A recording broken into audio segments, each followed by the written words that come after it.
Hello and welcome to today's webinar, Pulling Back the Curtain, the How, When, and Why of Intensive Residential Treatment for OCD and Related Disorders, featuring Dr. Nathaniel Van Kirk.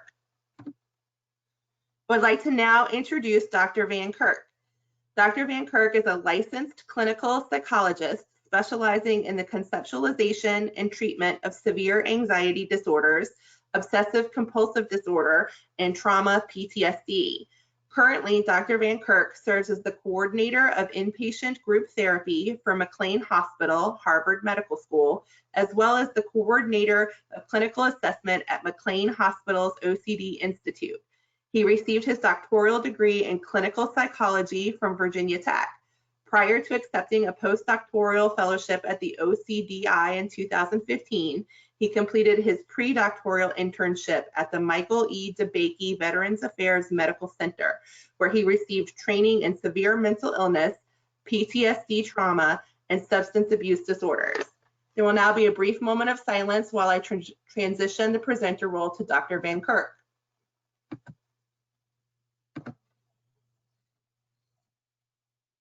Thank you very much for that introduction, and thank you to ADAA for letting me come talk a little bit about intensive and residential treatment for OCD and OCD-related disorders.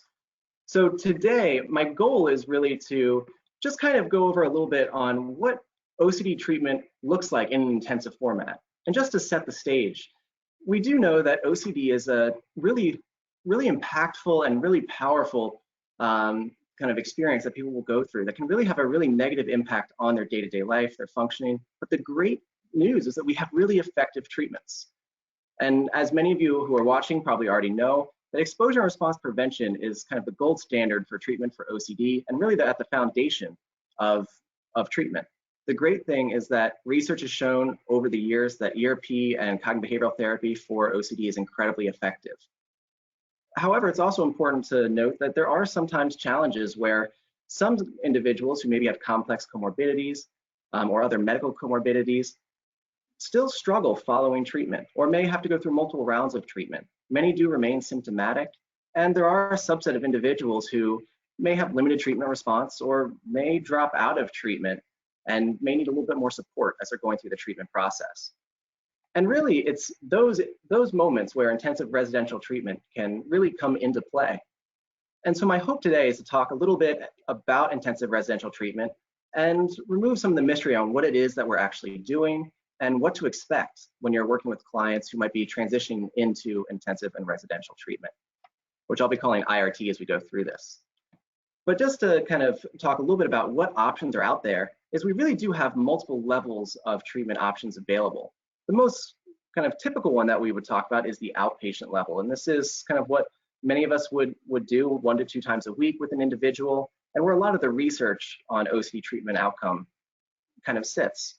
However, for those that might need a little bit more intensive treatment, there are a lot of different options, including intensive outpatient settings. And this can be either in an individual 1-to-1 format, or it can be in a combination of individual and groups, and usually runs for 2 to 3 hours a day. It gives a great option to increase the dosage of exposures and treatment, but still allow people to kind of remain engaged in their day-to-day.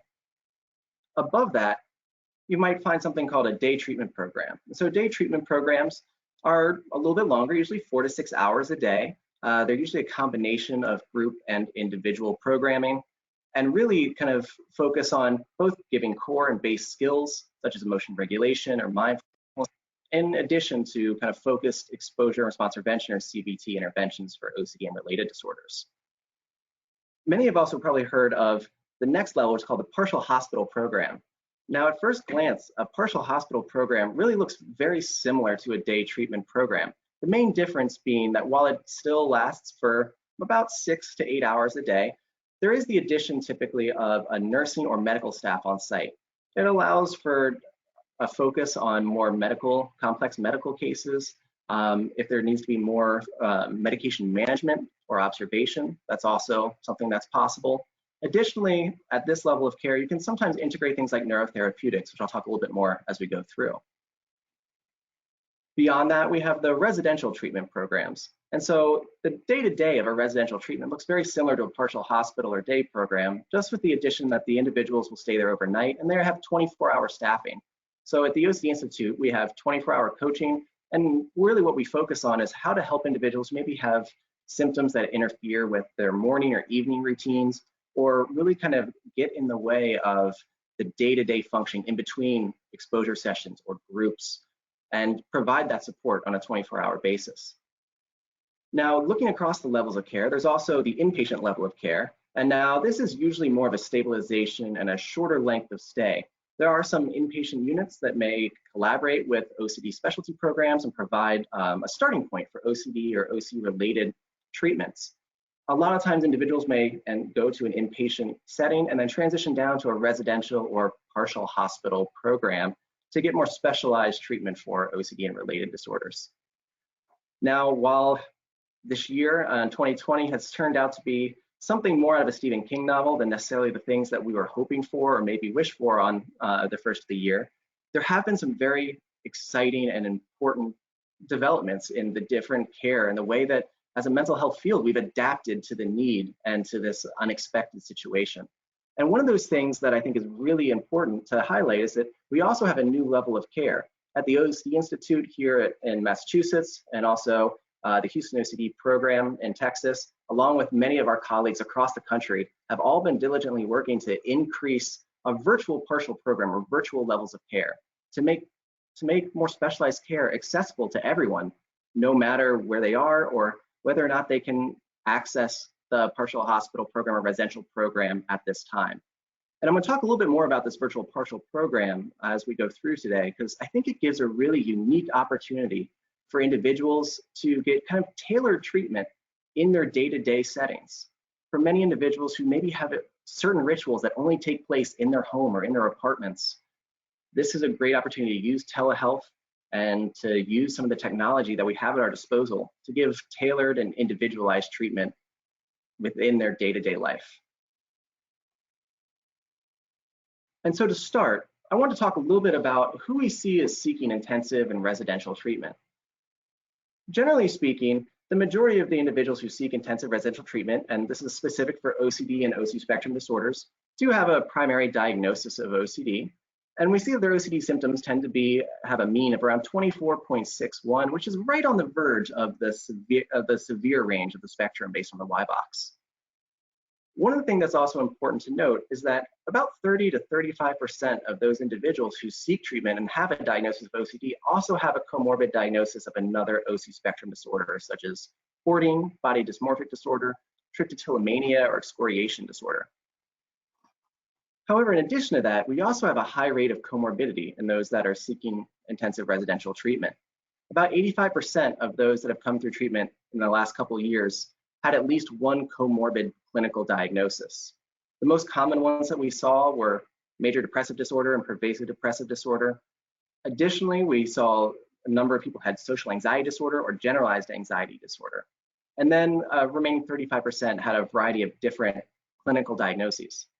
In addition to this, about 35% of individuals that seek treatment at a residential level of care also would meet diagnostic criteria for characterological or personality diagnosis. And all of this is based on structured clinical interviews that we do at intake. And really, I present this just to say that intensive residential treatment is a great option to provide hope and a treatment setting for individuals, even if they have complex comorbidities. And while we focus on OCD, and we're really focused on helping address OCD symptoms, just because somebody is struggling with a comorbid disorder doesn't mean they still can't utilize and leverage those strategies and skills while treating their OCD symptoms. However, a caveat to that is we do specialize on OCD treatment, and for many intensive residential treatment settings, it's important to make sure that individuals have a set of skills to address their comorbidities as they come in, so that we can help support them as they're seeking treatment for their OCD and OC-related symptoms. To give a little bit more of a context of kind of who's seeking intensive residential treatment right now, we do see that about 72% of those that seek treatment have had previous exposure and response prevention or CBT-based treatment targeting OCD. For those individuals, they may have had multiple years of treatment courses or medication trials. And really what they're identifying is that they just need a little bit more intensity and duration to their treatment, a little bit more support as they go through their exposures, especially those higher level exposures. Our mean age currently has been about 29 years old, and that fluctuates a little bit year by year, but it runs the spectrum across all age ranges. There are intensive and residential services for all age ranges and all severity of OCD and OCD-related symptoms. Additionally, we see that about 53% of those that are seeking treatment tend to be unemployed, primarily due to the interference that their OCD symptoms have caused in their day-to-day life. And our general length of stay is about 56.4 days, which is about 8 weeks. And this is pretty commensurate with what I've heard from other colleagues who work in residential programs across the country and across the world. And as a whole, that kind of fluctuates a little bit here and there, but that doesn't mean that people have to stay for 56 days or 60 days or 8 weeks. We have individuals who may come in really motivated, they know what they want to work on, they have certain goals they really want to achieve, and they might come in for 3 or 4 weeks, feel like they got the skills and strategies they need and feel confident to transition back to outpatient therapy and continue with their day-to-day life. For others, they may feel they need that added support for a longer period of time. The great thing about intensive residential treatment is that it can be flexible and tailored to the individual. So what I'd like to kind of focus on today is talking about preparing for intensive residential treatment. If you are working with somebody who's considering intensive residential treatment, or trying to figure out if this step is right for them, there are some important considerations to discuss with them and their family members, loved ones, significant others, as you consider what option and what level of care might be the best fit. A few questions that are important to consider when discussing what level of care to enter into is, there are times when a higher level of care may be beneficial, such as if stepping away from day-to-day life would allow for a greater focus on treatment. Sometimes day-to-day life can become really hectic and it can be hard to really carve out the time to truly engage in the length and extent of exposures that would be most beneficial. There are also times that for individuals, OCD symptoms are interfering with their ability to do daily self-care tasks, such as efficiently take a shower or eat or feed themselves, or maybe take care of their day-to-day, such as medication management or otherwise. These are all times when an intensive level of care can be very, very beneficial for an individual. Additionally, there may be times where someone is moving through their treatment and really they start to struggle with independent exposure practices. We talk with many people who do really well when having coached exposures, but really struggle to transition that to an individualized, self-directed exposure process. One of the great things about intensive and residential treatment is that we have the opportunity to do both coached, therapist-assisted, and self-directed exposures, and can really help support individuals as they build the confidence to do those independent exposure practices.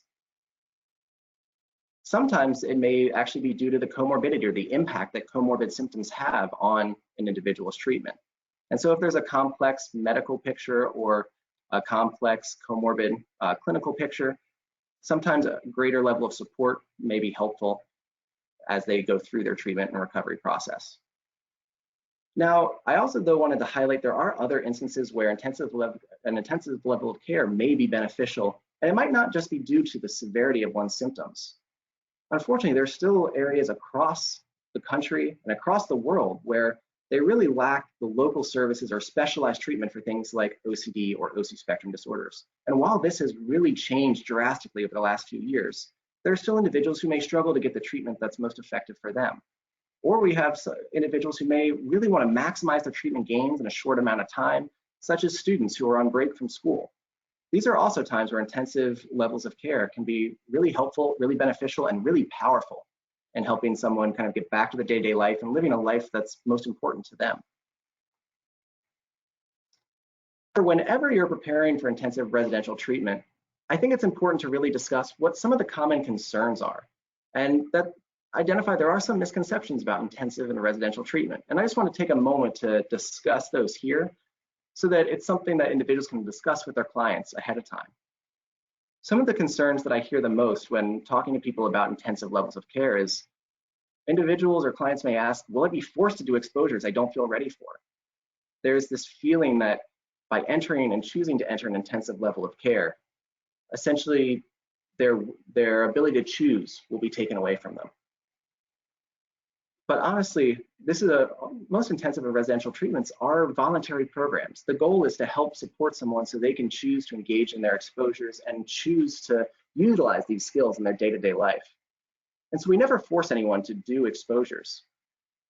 We'll talk through like what are some of the challenges that they might be facing in doing those exposures. We also don't use hands-on coaching. All coaching is verbal prompts. So ultimately it's up to the individual to decide, is this something that I'm ready to do or willing to do?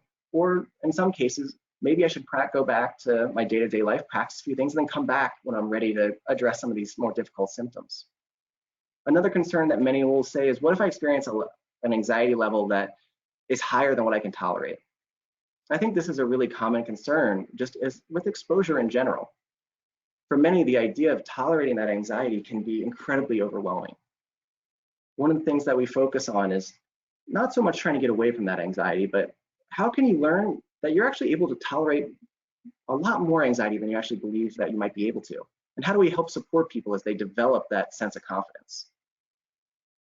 One of the other things that comes up is this feeling that going to intensive residential treatment is only a last resort.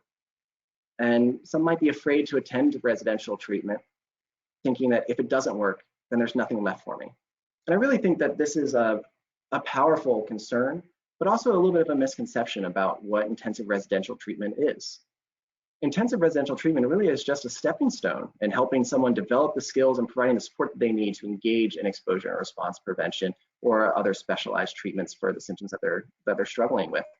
By no means is it a one-shot deal or a last resort. It's a stepping stone on a recovery path. Kind of in those lines, some of the misconceptions we hear a lot is that intensive residential treatment is the fix or the end of treatment for someone.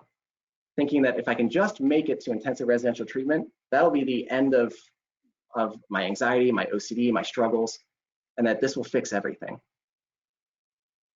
Or that then intensive residential treatment exposures are somewhat different than what you might see in outpatient therapy, or might feel somehow less overwhelming. However, I think it's really important to really discuss these misconceptions with individuals when they're considering intensive residential treatment, because really intensive residential treatment is, as I've said before, just a stepping stone. It's not the end of treatment or the fix, but it is a place to get intensive practice on how to use these skills in day-to-day life so that you can transition that back to your outpatient treatment team and the things that you want to be doing in your day-to-day. And additionally, as I'll discuss shortly, really intensive residential treatment is based on traditional exposure and response prevention, just a slightly higher dosage of it. The final misconception and concern that I hear from many is, if I choose to come to intensive residential treatment, will that mean that I'm going to be locked up, that I won't be able to choose to leave when I want to? And I really want to reinforce the importance that intensive and residential treatment is a voluntary treatment for OCD. You know, anyone who comes, I can speak for us at the OCDI, and I know this is similar across all of the specialized treatment programs, is that we're really looking for individuals to choose to want to take that step. Just because you choose to come to intensive residential treatment does not mean that you will be locked up. Our goal is this to be a place where you're taking ownership of your treatment and helping work with your treatment team to determine what the next steps are, what the length of stay is, what's the best treatment path for you. And so as we set the stage for treatment, one of the things that I tend to do when I'm working with individuals who are thinking about attending intensive residential treatment is make sure that each person really has a sound understanding of ERP and treatment. How does it work? Why does it work? What are the traditional approaches, such as the habituation model, but also a focus on understanding the inhibitory learning model. One of the reasons why I really think that this is important is that truly understanding the rationale behind treatment really can help increase buy-in. It can help increase willingness to engage in difficult exposures. But probably the most important piece is that it does help set appropriate expectations about the treatment experience. That treatment and intensive residential treatment, just like all exposure and response prevention and treatment for OCD, isn't necessarily about getting rid of any feelings of anxiety or getting rid of thoughts that are causing distress, but learning how to cope with them. Learning that anxiety is a part of life and helping to set kind of realistic goals and expectations for treatment. As someone's considering intensive residential treatment, setting these realistic goals and expectations is incredibly important. And I also think it's incredibly important to have that discussion, not with just the individual that you're working with, but also their family members, their loved ones, their support network, those that they want involved in the treatment process. In preparing for this talk, I reached out to many of my colleagues who work in intensive residential treatment just to get their thoughts on what are the biggest challenges that you've noticed you run across or individuals struggle with when they transition into intensive residential treatment. And what are the things that you found to be the most helpful? And one common theme that continues to reoccur is helping clients to set realistic expectations for treatment prior to entering intensive residential treatment. And as we'll discuss shortly, family therapy is a really important part of intensive residential treatment for OCD.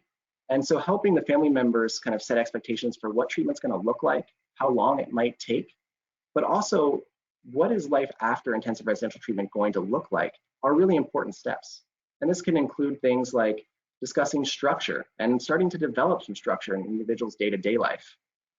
Trying to discuss what would structure after intensive residential treatment look like, because getting a jump start on that can really make the transition both into treatment and out of treatment much easier. It can also help with things like adjusting sleep schedules. One of my colleagues, Dr. Jacob Noda, and his colleagues in Meredith Cole's lab and many others are doing some amazing work on helping us understand the impact that sleep actually has on OCD symptom severity and treatment process. One of the struggles that we see many kind of come into intensive residential treatment with is when they're on a reverse sleep schedule. A lot of times OCD can start to take up so many hours with their rituals that the sleep schedule tends to get pushed back further and further and further. The more isolated someone becomes, the more challenges they may have with sleep hygiene or falling asleep kind of in normal hours. And we are kind of seeing that those that come into treatment with a reverse sleep schedule really have a very difficult first couple of weeks as they try to reacclimate to a normal sleep schedule. And it can be difficult to engage in things like 8:30 in the morning groups or morning ERPs. And so helping patients set up structure and sleep schedules, I think, are really important steps towards preparing someone for intensive residential treatment. The other piece of that we found to be really helpful in helping prepare someone for intensive residential treatment is reinforcing distress tolerance and emotional regulation skills, helping people identify their primary coping strategies so they feel like they have something to fall back on should something catch them off guard or should they have an unexpected ERP. In addition to that, helping them reach out for help. A lot of times it can be very challenging, very stigmatizing, very embarrassing to reach out for help when you first start intensive residential treatment. Knowing that there's staff around 24/7, the feeling of being watched can be a very scary experience. And so helping set expectations and helping people feel confident in their ability to reach out for help are really important aspects of setting the stage for a successful intensive residential treatment stay. One of the other things that I really wanted to highlight when it comes to helping someone get ready to start intensive and residential treatment is there can be this moment where treatment feels like it can almost stall out a little bit. And as you start having that discussion with your clients about, is a higher level of care necessary at this point, it can be easy to fall into this aspect of getting ready to start and prepping for intensive residential treatment. And sometimes we see individuals try to pause OCD. So clients may say, well, can we just pause my exposures until I get to residential treatment? Like, I'll pick it back up once I get there. However, I really think that this is a really challenging setup for someone to transition into intensive and residential treatment, because preparing for intensive residential treatment is not necessarily the same as pausing ERP, given that intensive residential treatment is actually based on intensive exposure response prevention. So that practice is incredibly important. And so continuing to practice exposures, even if they're not going as well as someone would like, prior to intensive residential treatment, but continuing to practice those skills and try and kind of move towards those things that are challenging, even if repeating previous exposures, is a really important part of maximizing someone's experience in intensive residential treatment and helping prepare them for the challenges that they may face as they transition into such a program. And so to kind of reinforce why that's so important, I wanted to give a little bit of a sense of what are the different elements that someone might come across during intensive and residential treatment. Now, a lot of times it kind of feels like when someone's first looking at the schedule or talking to someone who's in treatment, it may feel like we throw a little bit of everything at somebody. And in many ways, there's a lot of different paths through intensive and residential treatment, and it can feel a little bit overwhelming from the outside to try to figure out, like, what is this actually going to look like? But ultimately, all of it is based on intensive exposure and response prevention. For example, if someone's going through a treatment day at the OCDI, they'll typically be involved in 2 to 4 hours of planned ERP, both therapist-assisted, coached, and self-directed. And that's in addition to things like morning exposures, if someone has morning or evening rituals or symptoms, meal coaching, when these symptoms may revolve around meal times or eating. And so you can very quickly get to 6 or more hours of ERP per day. And so I think it's important for people to know that you kind of hit the ground running when you jump in, and having a good sense of what it is that you want to achieve and where you struggle and where you feel confident in your exposures can really help that ease that transition. In addition to that, there's individual therapy, where 2 to 3 times a week, individuals will meet with a behavior therapist. Also, family therapy is a really crucial component to it. Things like how to address accommodation, how to think about structure, how to reduce things like reassurance, but also how to help individuals and family members and loved ones kind of relearn how to connect with each other, how to discuss, how to be together without OCD kind of structuring that for them, without that being the central focus, but allowing the individual to get back to day-to-day family life. In addition to that, intensive residential treatment does include a significant component of group therapy in addition to these individual and exposure meetings. To give a little bit of an example, we have some standard groups that we give, including cognitive therapy, emotion regulation, a motivation group, relapse prevention, skills like mindfulness, and then also how to deal with things like guilt and obsessional guilt. But in order to tailor the treatment experience to the individual, we also have a number of symptom-specific groups that people may engage in. For example, we have hoarding groups or habit reversal if someone's struggling with other OCD spectrum disorders. For those with social anxiety, we have a social anxiety group. There's also a BDD group for those with bi-dysmorphic disorder. One that I think is a really powerful group can be the bathroom habits group. One of the things that is true as we age is that it's really harder and harder to get a sense of what is quote unquote normal bathroom behavior. There isn't really a great time that tends to present itself to really have a discussion with friends or family about what do your bathroom habits look like? Not really something that's easy to bring up at dinner. And so for many, they'll come into treatment and say, I really don't know what a normal bathroom routine looks like. And I'm not sure I really want to ask somebody. So these symptom-specific groups provide a safe place for individuals to ask the questions that maybe they've had for years and didn't know how to ask, to connect with others and reduce the stigma around the questions that many of us have, whether or not we have OCD, and to really learn what is it that, how do I go about my day-to-day life? What's my next step? What kind of things should I be working towards? And so when you take all of these together, it really allows for a pretty individualized and tailored treatment experience. In addition to that, we do also have medication management as a core component of it. And now this could include weekly meetings with a psychiatrist. It could include medication changes to better target the OCD symptoms. In addition, medication management may include things like getting consults from other areas of the hospital for comorbid symptoms. So if someone's really struggling with comorbid major depressive disorder, we may include things like ECT. TMS may also be integrated into the treatment protocol. And so there's a lot of different options that come along with intensive residential treatment to help tailor it to an individual. But with that also comes a pretty intensive day. So what a daily schedule might be is starting at 8:30, we typically have a treatment planning group where individuals meet together with the counselors and really set their goals for the day. Think through, what is it that I want to accomplish today? What are the things I'm worried about? What kind of things can I do to kind of take that next step in my recovery?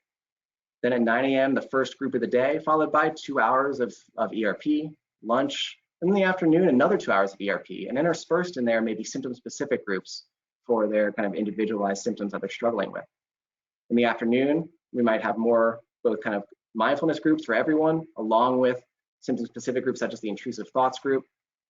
But ultimately, as they go throughout the day, it all kind of comes together in the evening where everyone meets back up and kind of goes over a self-assessment for the day. What was it that they learned throughout the day? What did they accomplish? How did their progress towards their goals go? and what kind of things do they really want to focus on the next day. One of the other really great elements of intensive and residential treatment is that we also have the opportunity to do things like leisure skill outings. Not so much right now with everything going on, but we do get to do things like maintaining health. And prior to the COVID-19 pandemic, we would do things like having people go out to dinner or go to the mall or go out and about around the surrounding area to practice the skills they've learned throughout the day in a day-to-day setting to help generalize those skills. This is an example of what our virtual program looks like. And while a little less, not quite as intensive for the day, the virtual program still runs from 8:30 to about 3:15 or 4 o'clock, depending on the last meeting of the day, and follows a fairly similar structured schedule that includes a really big focus on exposure and response prevention throughout the day. So really, in kind of providing that information, I think it's important to go through these potential schedules with clients when they're considering residential treatment, to really discuss how ready do they feel for that type of day-to-day structure or commitment. Are there things that they'd like to work on ahead of time, or things that they think would be helpful in preparing them for that? Partially because we really do hit the ground running. Once you admit into an intensive residential treatment setting, really from that first day, the expectation is engaging in groups and engaging with your treatment team, and it can be really exhausting experience and anxiety-provoking experience. And we always think it's important for people to understand that it's a commitment to come in, but it can be a really powerful moment of change in your recovery process. And so for the remainder of today, I'd really like to focus on what are some things that can help individuals maximize their treatment gains. Some important considerations when someone is engaged in intensive residential treatment is that there is a difference between doing ERP and truly engaging in ERP. One of the things that we sometimes run across, and that can be a challenge, is when delegating responsibility for doing ERP, it can sometimes reduce the impact and how closely someone connects with the negative anxiety-provoking feelings. In a way, when you struggle with OCD, you have an ability to kind of keep those at bay a little bit. And so there really is a difference between just doing the ERPs because someone told you to, versus being an active participant and taking ownership as part of the treatment team, and having a willingness to lean in and experience and tolerate anxiety and other emotions instead of trying to get rid of them. And so when we talk about engaging in ERP, really kind of setting that expectation that leaning in and experiencing anxiety and other negative emotions is a part of human life, and it is something that you're capable of tolerating, even when it's really, really uncomfortable. And so as part of that, I think one of the biggest things I try to reinforce with everyone that I work with is that when you're engaged in any treatment, you are an integral part of the treatment team. And taking responsibility for your own treatment is incredibly important. It can make the difference in how quickly you see results. It can also make the difference in how confident you feel, even when things don't quite go as planned. Remembering that treatment isn't a passive process, but requires active participation and engagement. Sometimes people will come in and feel like, I'm just waiting for this to work. If I can just wait for this, I'll feel a little bit better and then I can engage. But unfortunately, as one of my colleagues pointed out, if you're waiting for it to happen, you'll be waiting forever. But if you really say, even if I feel overwhelmed, even if I feel anxious and feel like I don't know what to do, I'm going to take that next step forward. That step is one step closer to getting through that anxiety and learning how to kind of tolerate that and cope with your day-to-day and do the things that are most important to you.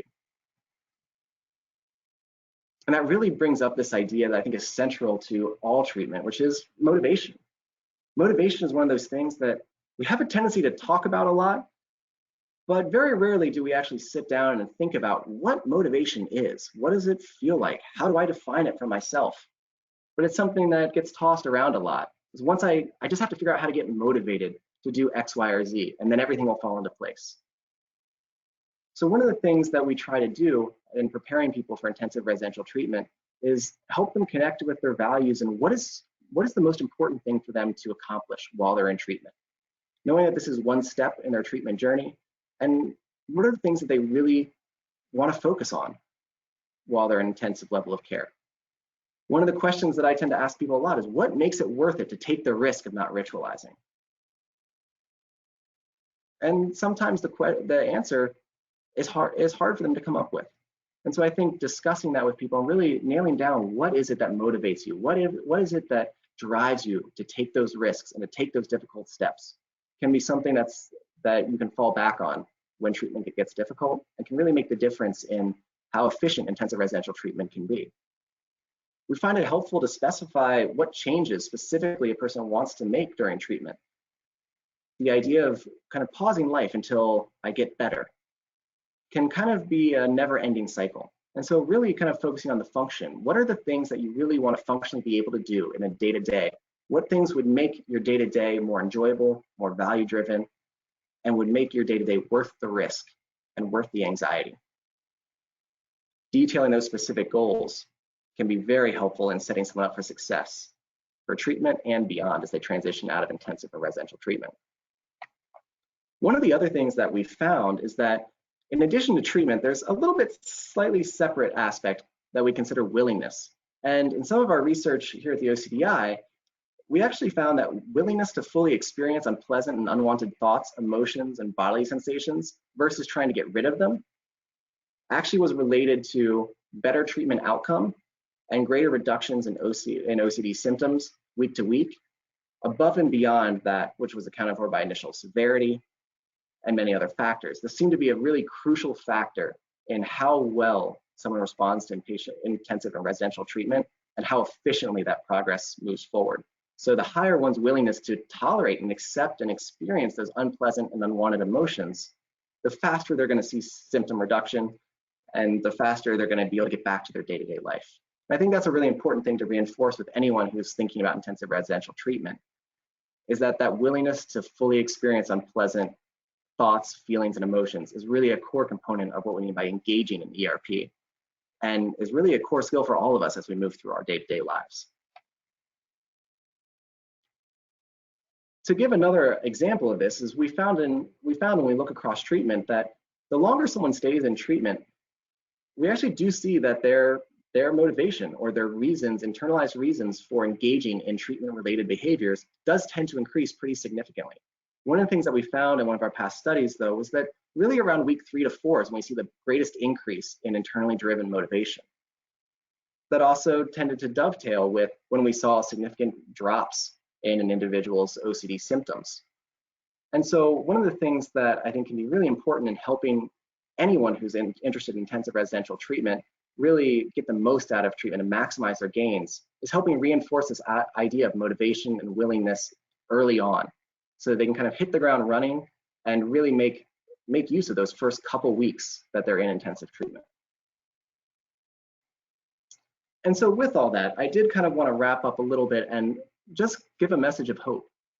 Is that while intensive residential treatment is incredibly challenging, it can feel overwhelming at times, and it is very demanding, it's also incredibly effective, even for those with the most severe symptoms and complex comorbidities. When we look across all the data that we've gathered here at the OCDI and in talking with colleagues from residential treatment facilities across the country, we're seeing significant drops in overall symptom severity and across all the different docs dimensions of OCD symptoms. One of our longitudinal studies looking at OCD symptoms week to week did find that amount of time in intensive residential treatment was significantly associated with ongoing reductions in OCD symptoms. And so that's always a great thing to see, is that the things that we're doing, the hard work that our clients are putting in is truly paying off. It's allowing them to get back to living their day-to-day life and to feel some confidence in their ability to transition back home. And that's a really rewarding and a really exciting thing to see. And so with that, I just wanted to share a few final thoughts that some of my colleagues had passed along to me, and really I thought were important when we think about the process of intensive residential treatment. Some of the things that my colleagues have mentioned is remembering that intensive residential treatment isn't a cure or a fix. Really, it's intensive practice. The goal is living a life that one values. And that it's important to set realistic kind of treatment goals and expectations around this aspect for individuals and their family members, so that everyone can feel like they're supporting each other and on the same page as they move forward with intensive treatment. Another great recommendation is helping clients put together a trigger box prior to coming into intensive residential treatment. We're gathering all those exposure items, that even the ones that they feel like, I'm not ready for this. I'm not ready for these exposures. Just the act of gathering them together and putting them together really helps set those expectations that treatment will move in that direction, and that you'll get to a point where you can face and you can overcome those most difficult OCD symptoms. And no matter what your OCD throws at you, you can do those exposures and move through them. Because ultimately, anxiety is inevitable. It's part of being human. It's part of the human experience. It's something that all of us are experiencing right now. The question that usually comes up is, why is it worth it to move through the pain that OCD can cause? Because ultimately, recovery is an ongoing journey. It's an individualized journey. It's not, an IRT is just one step in that journey. It's not necessarily the endpoint. When I frame intensive residential treatment, I really try to frame the fact that IRT is about building confidence and skills that will help you in all aspects of your life moving forward. So that individuals get to a point where they feel like, it's okay, I can do this. No matter what happens, I've got this, and I can take that next step in my life and do what's most important to me. And so with that, I just want to say a big thank you to all my colleagues at the OCD Institute and everyone who helped out with giving their thoughts and considerations to pass along today. I also wanted to give a big thank you to ADAA for letting me come and give this discussion about intensive residential treatment. And so with that, please, if you have questions, feel free to reach out. And I hope everyone does well and continues to stay motivated forward and stay safe and healthy. Thank you all.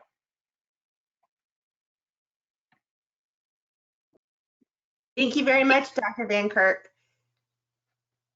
My pleasure. If you are not yet an ADAA member, we invite you to view the many membership benefits that ADAA has to offer.